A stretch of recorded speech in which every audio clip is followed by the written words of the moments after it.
many schools were shut down for a period of time during the pandemic. And what we are seeing in the schools is we're seeing some behavior issues with students who are coming back to school, who perhaps maybe are not used to socializing the way that schools are set up to.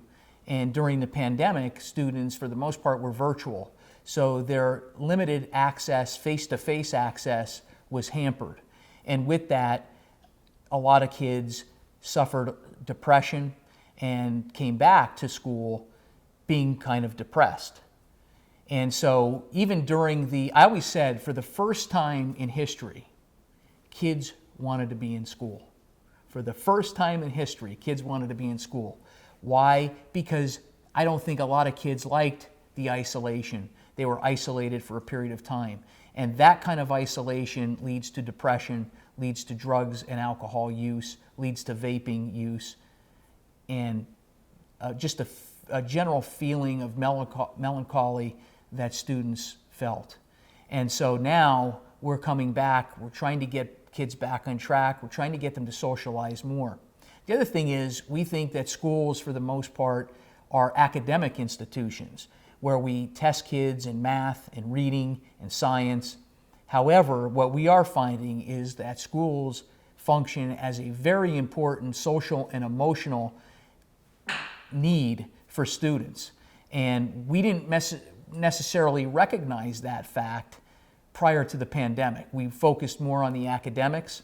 Now we realize that schools have a fundamental purpose for society and for making sure that kids adequately socialize and interact with one another effectively.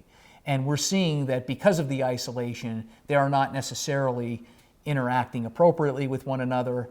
They get excited when somebody says something, they think they're being bullied, those types of issues that we're seeing in the schools, which lead to increased isolation, drug use, alcohol use, and also vaping, trying vaping and trying new things because of the fact that they were isolated for that period of time.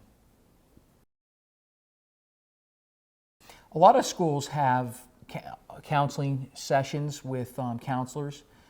Greater Nanticoke Area School District and other school districts have worked with Northeast Counseling Service or Children's Service Center in Wilkes-Barre. They have counselors available in the school so that if there are issues that come about, the treatment services are there available to them right there inside the school. So the parents don't necessarily have to take them off-site to get those services. So I think a lot of our schools in the Wyoming Valley are doing that through ESSER's ARP funding through the federal government. A lot of that is focusing on mental health and is focusing on drugs, alcohol, tobacco use, and those types of negative issues that are going on right now. And a lot of it is in an uptick due to the pandemic.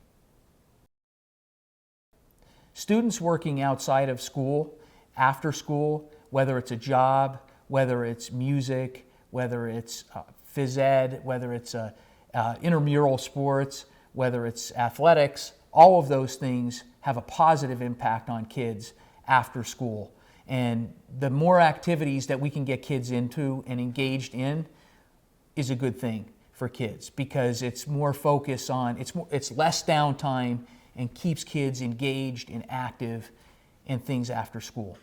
A lot of downtime with kids after school and on weekends and kids not participating in extracurricular activities leads to more time to do other things, which include experimenting with drugs and alcohol. Parents and caregivers can support the schools by working collaboratively with the schools when there's a recommendation given for counseling or help and assistance. I think parents are the first teachers of their children, and parents can also be very proactive and work collaboratively with their school, their local school, whatever school district that may be, to work with them in trying to get help for their children. I think sometimes, a lot of times, parents turn a blind eye to issues and problems that their kids may have, and that leads to further issues later on. My recommendation would be to work collaboratively with your school and with your school's counseling department and with any other counseling services that may be in place in the school district.